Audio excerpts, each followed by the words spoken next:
நீலகிரி மாவட்டம் கூடலூர் அடுத்துள்ள நெலாக்கோட்டை 9வது மைல் பகுதியைச் சேர்ந்தவர் 60 வயதான முகமது. தேவர் சோலையில் உள்ள அரபிக் கல்லூரியில் பாதுகாவலராக பணிபுரிந்து வரும் முகமது தனது மனைவி மைமூனாவுடன் ஒரே வீட்டில் வசித்து வந்தார். இவர்களது பிள்ளைகள் எல்லாம் வெளியூரில் வசிக்கும் நிலையில் கணவர் வேலைக்கு கல்லூரிக்கு சென்ற பின்னர் வீட்டில் மைமூனா மட்டும் தனியாக இருப்பார் என்று சொல்லப்படுகிறது.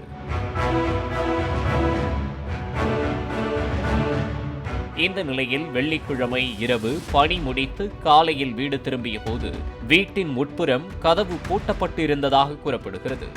நீண்ட நேரமாக கதவு தட்டியும் திறக்கப்படாததால் வீட்டின் பின்பக்கம் உள்ள கதவினை உடைத்து உள்ளே சென்று பார்த்துள்ளார். அங்கு மைமுனா பலத்த காயங்களுடன் இரத்த வெள்ளத்தில் சடலமாக கிடந்துள்ளார். இதனை கண்டு அதிர்ச்சியடைந்த கணவர் முகமது உடனடியாக காவல்துறையினருக்கு தகவல் அளித்துள்ளார். தகவல் அறிந்து சம்பவ இடத்திற்கு விரைந்து வந்த காவல்துறையினர் ஆய்வு மேற்கொண்டதில் மைமூனாவை இரும்பு ராடால் கொடூரமாக தாக்கி கொலை செய்திருப்பதாகவும் காது மற்றும் கழுத்தில் அணிந்திருந்த தங்க நகைகள் மற்றும் மைமூனாவின் செல்போன் ஆகியவற்றை கொலையாளி திருடி சென்றிருப்பதாகவும் காவல்துறையினர் தெரிவித்தனர்.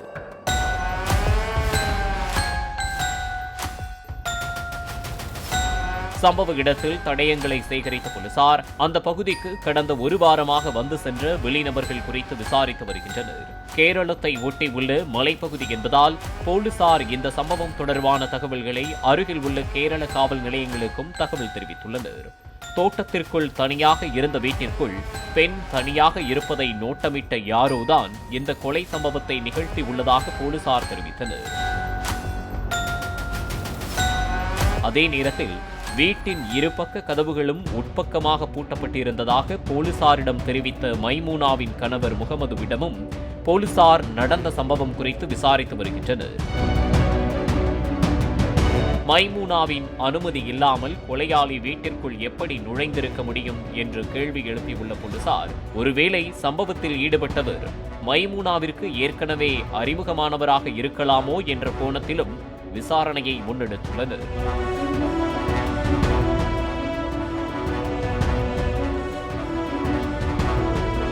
வீட்டில் தனியாக இருக்கும் பெண்கள் கதவுகளை பூட்டி பாதுகாப்புடன் இருக்க வேண்டும் என்றும் அறிமுகம் இல்லா நபர்கள் வந்தால் கதவை திறக்காமல் ஜன்னல் வழியாகவே பேசி அனுப்பிவிட வேண்டும் என்றும் அறிவுறுத்தியுள்ள போலீசார் குற்ற சம்பவத்தில் ஈடுபட்டவர்களை தனிப்படை அமைத்து காவல்துறையினர் தீவிரமாக தேடி வருகின்றனர்.